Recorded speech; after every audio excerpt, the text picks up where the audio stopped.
¿Qué tal? Bienvenidos a la economía de DW.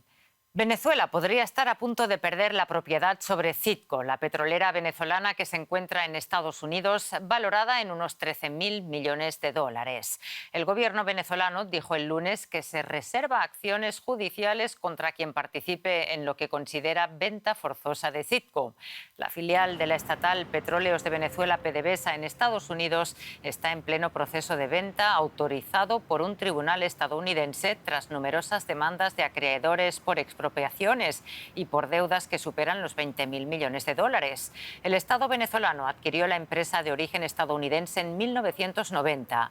Desde entonces ha sido uno de sus principales activos económicos. Caracas dice que no reconocerá su posible venta. Un asunto que comentamos en Caracas con alguien que conoce muy bien el tema, José Torojardi, economista y exdirectivo de PDVSA. Señor Torojardi, gracias por acompañarnos de nuevo. ¿Qué ha ocurrido exactamente con Citgo? ¿Por qué el juez federal estadounidense de Delaware denegó los argumentos del gobierno venezolano? ¿Cómo se llegó al proceso de venta? Bueno, mire, hace muchísimos años el presidente Chávez, ya fallecido, ordenó la expropiación de numerosas empresas, tanto venezolanas como extranjeras. Entre ellas, por cierto, una minera que no tenía nada que ver con petróleo, y desconoció varios contratos. Eso hizo que muchas de esas empresas fuesen a arbitrajes internacionales y ganaron esos arbitrajes en el CIADI del Banco Mundial. Este tribunal ordenó al Estado venezolano indemnizar a las empresas expropiadas, cosa que no hizo el gobierno venezolano. Muchas de estas empresas fueron a tribunales en los Estados Unidos y en este caso en particular al estado de Delaware, donde un juez federal ordenó la subasta de las acciones de Citgo para que se pudiesen cobrar los acreedores, los que tienen creencias contra el Estado venezolano. Esa es la situación actual. Y el ministro de Petróleo de Venezuela había pedido que se detenga la subasta de acciones de Citgo. ¿Qué consecuencias económicas tendrá para Venezuela la pérdida de su filial en Estados Unidos? Mire, es la principal activo que el Estado venezolano tiene en el exterior. Citgo llegó a tener 7 grandes refinerías en los Estados Unidos, llegó a tener participación en oleoductos que atravesaban a los Estados Unidos de sur a norte, llegó a tener 15.700 y tantas estaciones de servicio banderadas con la marca Citgo. Y eso nos permitía a nosotros producir el petróleo en Venezuela, refinarlo en nuestras refinerías en Venezuela o en los Estados Unidos, transportarlo en nuestros oleoductos en Venezuela o en los Estados Unidos y venderlo en una red de estaciones de servicio Citgo que pertenecía abanderadas con la marca Citgo. Pues para Venezuela eso es importantísimo. Sin embargo, en este caso, pues estamos en el gravísimo riesgo de perderlo. Lo que quisiéramos todos los venezolanos es que esa subasta de acciones se detenga por lo menos hasta el 29 de julio. El 29 de julio hay elecciones en Venezuela y quien en todas las encuestas aparece encabezando esas encuestas, lo que desearía es proceder de inmediato a una renegociación de todas las deudas, incluyendo por supuesto todas las de los acreedores de Venezuela. Eso sería muy ventajoso, no solo para Venezuela, también para esos acreedores, porque si proceden por la vía de subasta, solamente van a poder recuperar una porción limitada, una parte de sus deudas, porque son demasiadas las acreencias que tienen contra el Estado venezolano y los activos de Citgo no son suficientes para cubrirlas. Lo que más le conviene a todos es una renegociación de la deuda donde se pueda ordenadamente proceder a pagar las deudas que se tiene con ellos, con esos acreedores. Señor Torojardi, muchísimas gracias por su punto de vista, por esta entrevista. Un saludo. Un saludo para usted. Vamos a otro asunto. En medio del conflicto comercial con la Unión Europea, China ha anunciado una investigación antidumping sobre las importaciones europeas de carne de cerdo. Según informó el Ministerio de Comercio en Pekín este lunes, la investigación se centrará principalmente en la carne de cerdo destinado al consumo humano. El anuncio se ha hecho público poco después de que la Comisión Europea informara de su intención de imponer aranceles especiales a ciertos autos eléctricos chinos por socavar la competitividad de los productores europeos. La represalia afecta especialmente a España, el principal exportador europeo de carne porcina a China. China abre pues una investigación contra la carne de cerdo europea. Hablamos sobre esto con nuestro compañero en la Bolsa de Frankfurt, José. En realidad la noticia no ha sido una sorpresa. La prensa china había dado ya algunas pistas sobre cuál podría ser la represalia por los aranceles a los autos eléctricos. Pero ¿cómo ha justificado Pekín la medida? Bueno, China recoge la denuncia presentada por la organización china o la Asociación China de Ganadería, como tú adelantabas.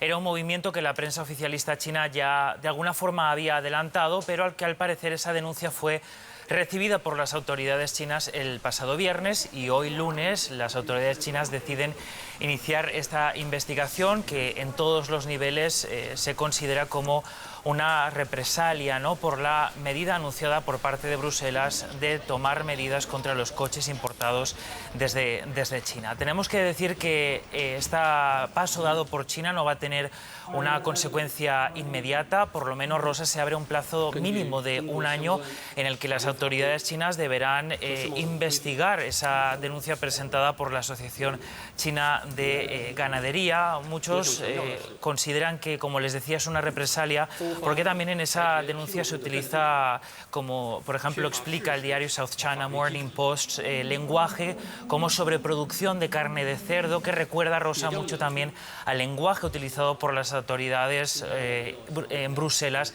para señalar a China por la producción de coches eléctricos. La Cámara de Comercio Europea en China pide a las autoridades chinas entonces que presenten hechos concretos para poder avanzar en esta investigación.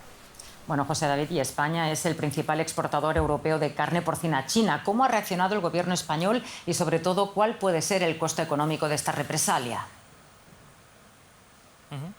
Pues el ministro español de Agricultura, Luis Planas, ha hablado de margen para la negociación. Ha recordado, decía, las buenas relaciones entre China y España, y también dice que hará todo lo que esté en las manos del país, de España, para evitar, Rosa, que esto acabe en una guerra comercial. Como tú dices, España va a ser el más golpeado en el caso de que China decidiese aplicar aranceles. Solo en el 2023 exportaron más de 560.000 toneladas de carne de cerdo, lo cual supone unos ingresos para España de más de 1.000 millones de euros. Algunos, Rosa, consideran que esta ha sido una medida selectiva por parte de China, puesto que España, junto con Francia, fueron las dos potencias europeas que más apoyaron el hecho de que Bruselas hubiese una investigación contra los coches, los subsidios dados por China a los coches eléctricos. Muchísimas gracias, José, por este análisis. Un saludo. El director de Salud Pública de Estados Unidos ha pedido que se incorporen advertencias de peligro del consumo a las redes sociales, como las que aparecen en las cajetillas de tabaco. Este tipo de plataformas están asociadas con un importante daño psicológico para los jóvenes, escribió el doctor Vivek Murthy, que dirige el Servicio de Salud Pública de Estados Unidos, en un comunicado publicado el lunes en el New York Times. Es necesario recordar regularmente a los padres y a los jóvenes que las redes sociales no se consideran seguras, argumentó. En su opinión, las redes sociales son un factor importante en el aumento de los trastornos psicológicos entre los jóvenes. Según Murthy, el riesgo de que los adolescentes padezcan síntomas de ansiedad y depresión se duplica si pasan más de 3 horas al día en las redes sociales. El tiempo medio de uso diario en el verano de 2023 fue de casi 5 horas. El máximo funcionario de salud de Estados Unidos pide que las redes sociales incluyan pues advertencias de salud mental. Vamos a Nueva York a por más detalles. Ana, ¿hasta qué punto una etiqueta de advertencia es una política efectiva en este sentido?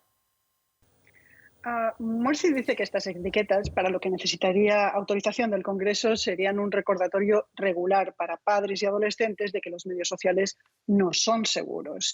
Las etiquetas en los paquetes de tabaco han aumentado el conocimiento de los peligros y la concienciación de ellos. Morsi explica, de hecho, que en una reciente encuesta entre padres latinos, el 76% dijo que si se les advirtiera, limitarían o vigilarían el uso de medios sociales por por parte de sus hijos.